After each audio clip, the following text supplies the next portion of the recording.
A groan escaped his black-tipped muzzle, the pounding in his head making him more alert.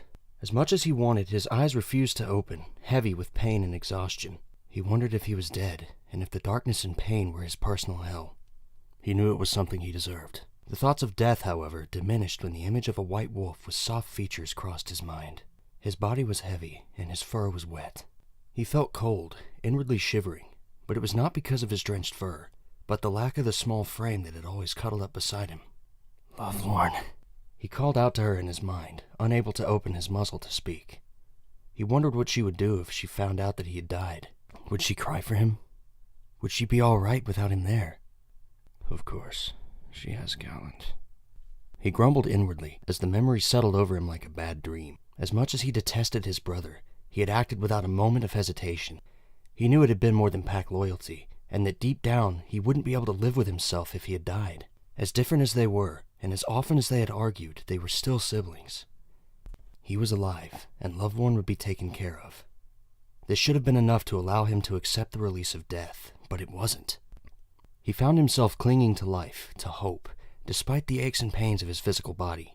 His mind was strong-willed, too stubborn to just let go, even if he thought he deserved it. Whenever this weary feeling threatened to sweep him away with it, he would picture Lovelorn's crying face. He knew that she was strong, stronger than him in fact, in so many ways. If he had died, she would find a way to move on, possibly even love and trust. But his own selfish desires did not allow this. It was Illicit who could not picture himself being without her, thrown once again into a place of solitary confinement where he could no longer reach her. This drove him to fight. It drove him to rebel. Something in his chest was tugging at him, and he knew somehow, in some way, it was love. He had gotten this strange feeling many times in the past, often when she was in emotional distress.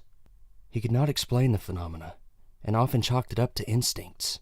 However, something in his chest pounded recklessly in defiance. It was a bond, and the sensation was one he still could not grasp.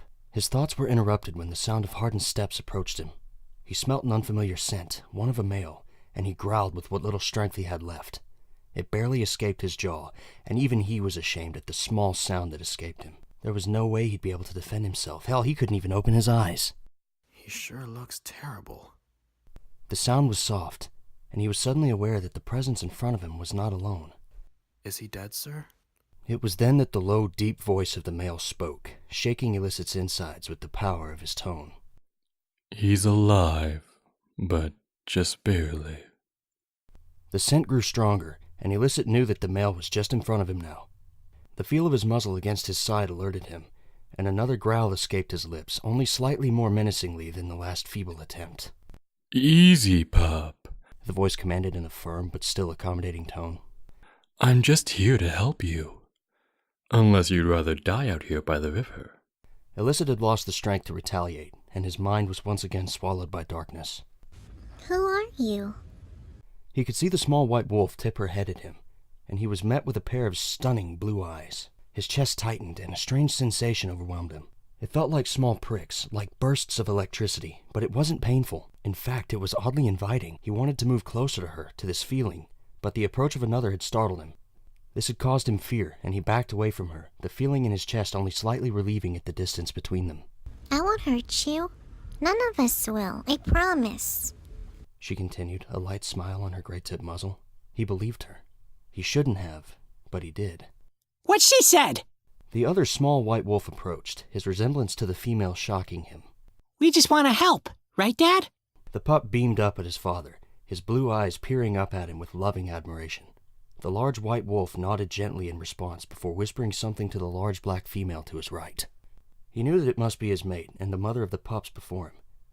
The white wolf sauntered off only after his companion gave a gentle nod of her head and licked his snout.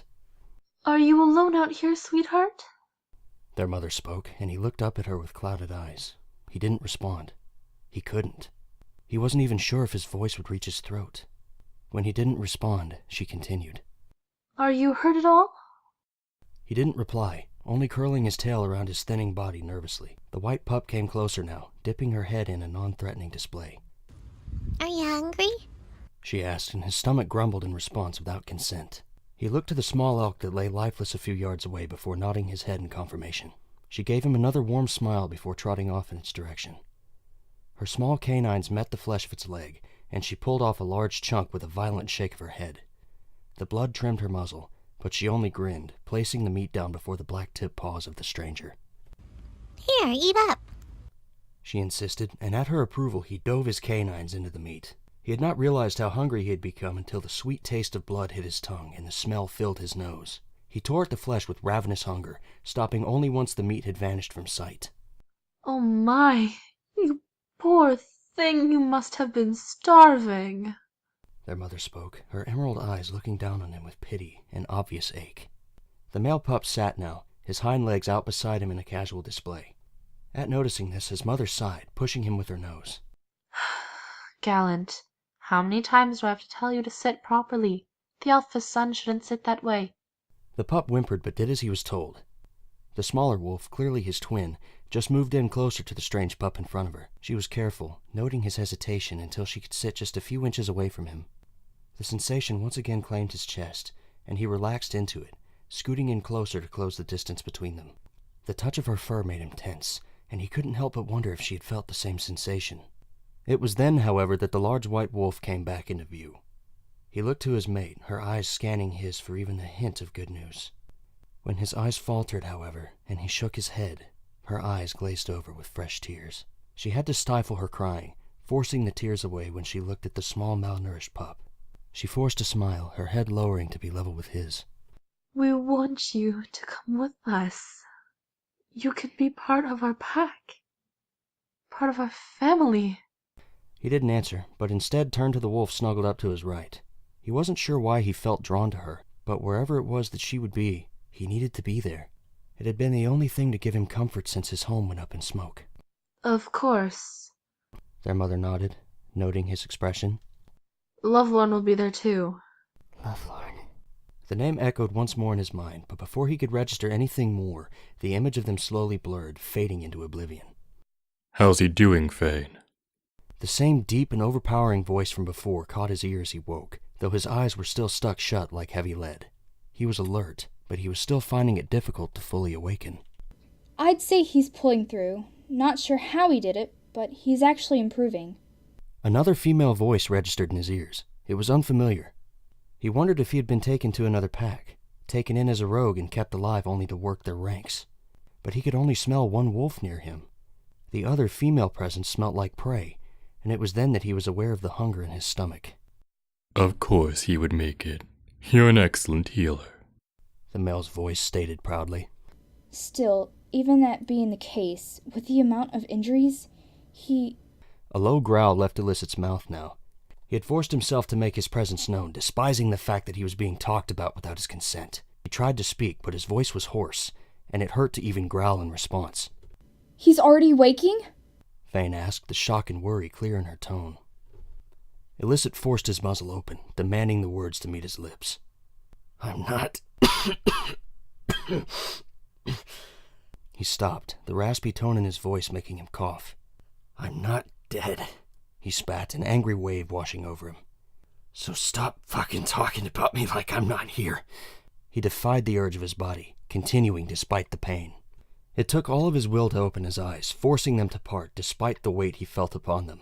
His vision blurred momentarily, and he could barely make out two figures standing not far from where he lay. One small figure to his left was a blur of red and orange. The figure to his right, however, was dark and massive. Oh, fuck, is that a fucking bear? He thought to himself, wondering if his nose had failed him. He blinked rapidly, trying to steady his sight. When his vision finally came into focus, he was met with a small, fiery red fox. She was on her paws and in front of him with such speed he had barely been able to follow her movements. What truly captured his attention, however, was the dark 4-foot wolf that loomed over her. His eyes were like burning embers, and pierced Illicit's soul with authority and intensity. Still unable to move, Illicit managed to do the only thing he could do in the moment. Don't fucking eat me, he spat, eyes narrowing as he glared threateningly at the male despite his inability to do anything more. The wolf grinned at his remark, something that seemed uncharacteristic for his appearance. Other than his enormous size, Illicit could see the numerous amounts of scars that marked his body. Many of them crossed his face and muzzle, and the tip of his ear had seemingly been bitten off. His rough exterior did little to ease Illicit's anxiety. If I wanted to eat you, The stranger began. I would have done so while you slept. You can hardly blame him for the accusation. You are quite daunting to look at. The fox stated, her slit green eyes marveling over Illicit's healing body. Judgment based off appearances is not justifiable, Fane. You know that. The wolf stated firmly, his companion shrugging in dismissal. His attention returned to Illicit, who eyed him reluctantly. You can relax and rest, pup. No one here will cause you any harm. When it was clear to him that Illicit was still leaning on the side of discomfort and distrust, he turned to Fane with firmer features. You will watch him until he is well enough to move. I will return tomorrow at sunrise. I don't need a sitter, Illicit barked, though his insult had fallen on deaf ears as the male rogue moved towards the exit. He watched as his large figure moved with quiet, graceful steps, eyes concentrated on the mouth of the den until both his body and his scent were no longer present.